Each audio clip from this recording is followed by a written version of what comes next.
All right, let's hit it. Week 3 of Friday Night Hits on your screen right now. I'm Mark Whiteman. Thanks as always for joining us. Right to it tonight with a sensational game between unbeatens, the Seneca Bobcats and the St. Joe's Knights. It's our Sparrow Financial Game of the Week, and it was a good one. Julie Morris there to break it all down. Both Seneca and St. Joe's have dominated their opponents this season, but both teams were challenged in this back-and-forth battle. St. Joe's is up 7-6 at the end of the first quarter. In the second, on 4th and 2, Seneca going for it. Jackson Burnett hits Matthew Crane for a touchdown. Seneca's up 13-7. But the Knights answer with about 2 minutes left before halftime. William Gillespie punching it in for a score. Seneca blocks the extra point attempt, so this game is tied at 13. The Knights score again in the final seconds of the second quarter. They're up 19-13 at the break. Both teams trading punches in the third quarter. Bobcats up 20-19 at this point, but St. Joe's responds. Gillespie powering his way in for 6. His second touchdown of the game puts the Knights up 25-20. They extend that lead to 11 a few minutes later.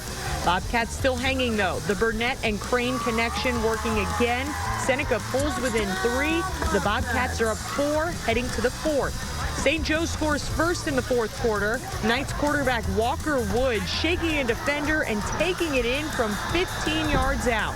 Knights up 37-35. And Wood, the difference maker down the stretch. With about 5 minutes left to go, he finds a hole and he's gone. St. Joe's extends its lead, and the Knights defense holds Seneca scoreless in the fourth quarter. St. Joe's wins 45-35.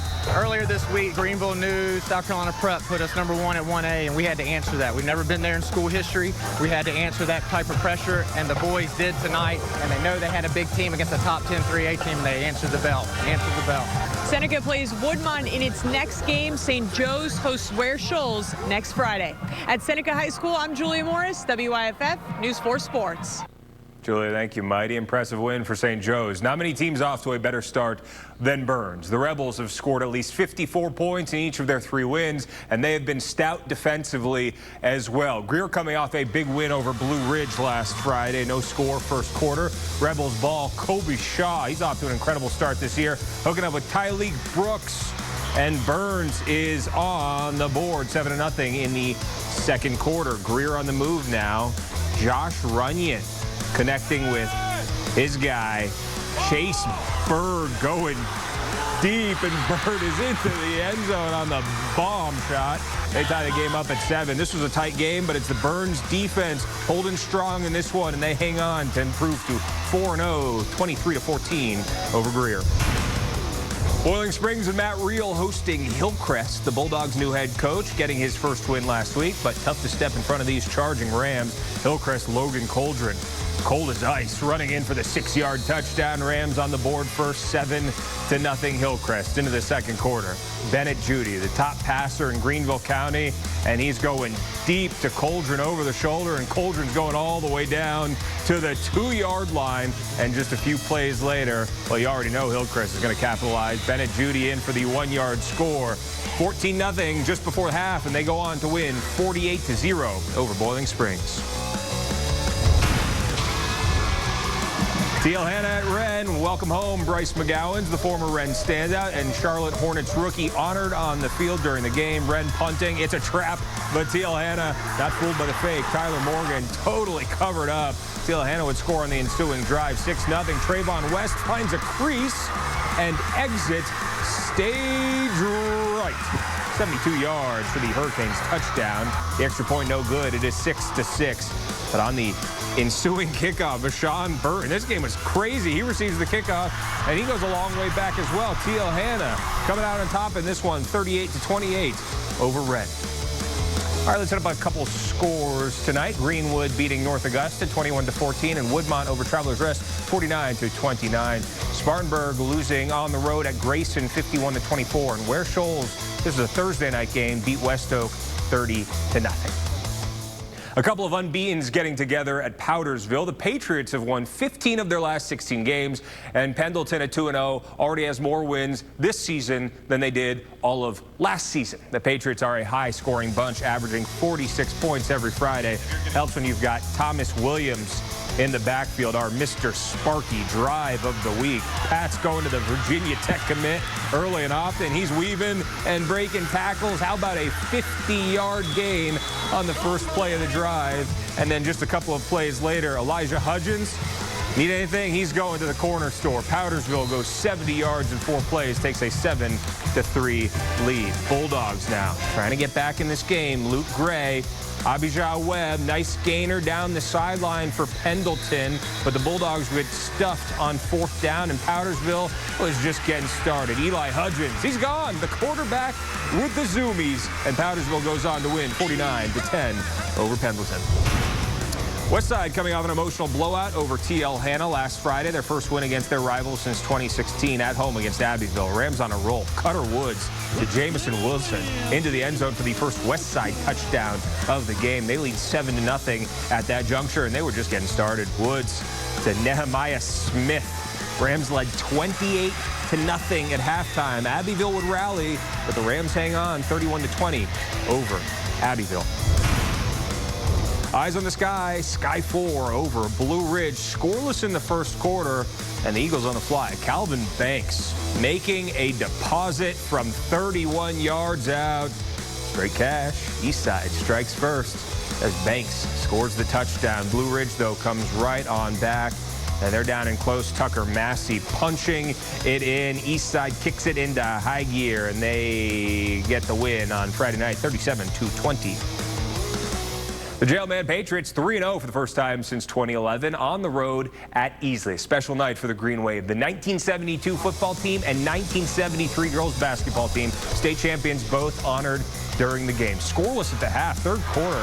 Man driving, Ethan Anderson throws it right to Noah Pierce. He's on the wrong team, but he's all right for the Green Wave, flowing back in the opposite direction, and Easley would capitalize with the short field. Ethan Alexander taking off.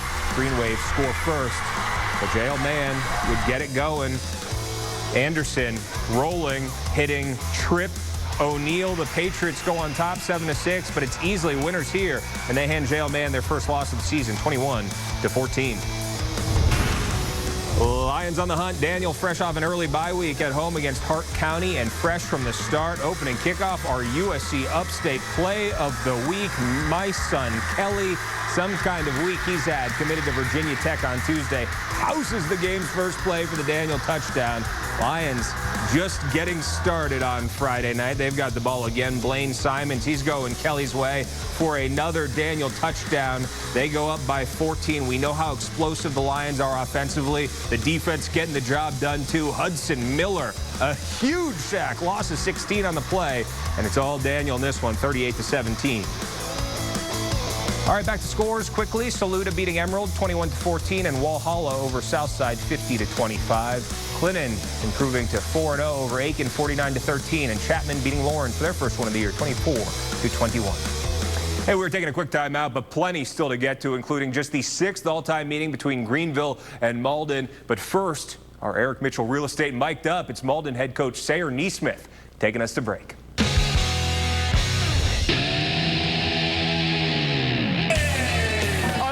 Let's go, kick off, set the tone. Hey, that's perfect, that's perfect. Let's go, take it to the house. Go ahead and kick it though, because if we miss it, they get the ball in the 20 no matter what. Gotta get over there and be tired. Gotta fight our way out of this, guys. We gotta fight our way out of it. Get back, get back, get back. They go right again, gotta get over from all the way down there. Let's go. Come on, let's house one, boys, let's go.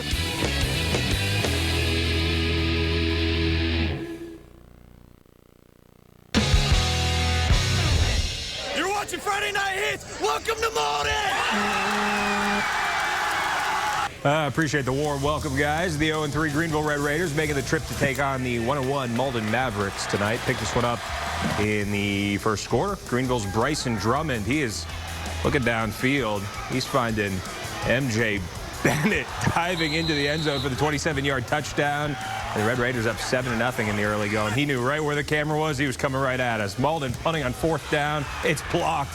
Greenville's Jaden Wilson Abrams recovers it in the end zone for the touchdown. Greenville up 21-0 at that point, and they are big-time winners in this one, 70-7. All right, let us keep it moving on Friday Night Hits. Gaffney getting moving last Friday. The defending state champs picking up their first win of the season over Hammond. Tonight on the reservation against Mallard Creek from North Carolina. The Mavericks up 14-6 at the half. Fourth quarter, Mallard Creek's Ja'Kai Patton rushes in from 20 yards out. Mavericks go up 20-6 with just 7 minutes left. Gaffney trying to get something going. Grayson Loftus finds Jaden McDowell for a 9-yard touchdown. 20-13 Mavs. On the ensuing kickoff, Mallard Creek fumbles the ball away. Gaffney recovers, and they're in prime time position, but Mallard Creek sacks Loftus on fourth down, ends the drive, and ends Gaffney's hopes of a win in this one, 20-13. Good game in Greer, Riverside, and Christchurch. Sky 4 over the home of the Warriors. Cavaliers have a 14-7 lead in the second. Warriors approaching the red zone. Stuart Chafee, picked off by Graham Mallow, and then Christchurch marches all the way down the field. Methodical drive, but on the 10th play, Deshaun Reeder gets in. Riverside, in response, Michael Skinner right up Main Street, cuts the Cavs lead to 7, but Christchurch prevails 38-30 over Riverside. Union County and Broome, Union's Jacavius Jennings. He's down in close, and he is front porch like a rocking chair. The bunny touchdown, and the Jackets are on the board 7-0 mid-first quarter. Jennings, again, there goes that man again, busting through the line, running right on in, 14-0 Union County, and they beat Broome 32-27. Let's show you a few more scores. Carolina beating Fountain Inn 20-7, and Aura Central over Chesney 27-20.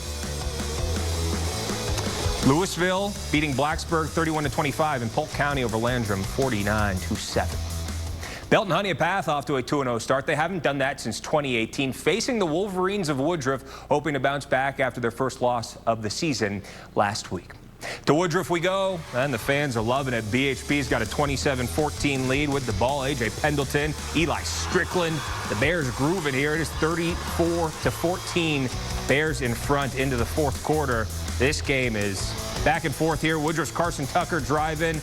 Nemo Cochran, he's in. The Wolverines sliced the lead to 14. They would get closer, but it is BHP hanging in 34-27 over Woodruff. Berea and Wade Hampton Generals haven't lost to the Bulldogs since 2009. Up 28-0 when we arrived. Amaze Robinson hitting Tristan Davis. Oh, long hair, don't care. Huge play for the Bulldogs. But Berea in the red zone. The Generals defense, oh, it was stout. Gabe Jurgen, the linebacker, getting to the quarterback. He drops him there, and Wade Hampton keeps Berea off the board. It's a shutout for the Generals, 56-0.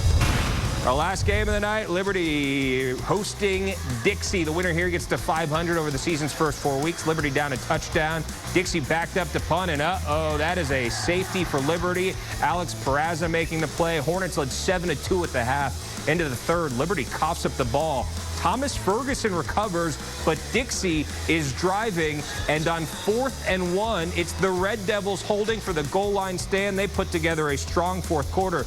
They beat Dixie 16-7 the final. That's it, and that's all for Friday Night Hits. Hope you have a great weekend.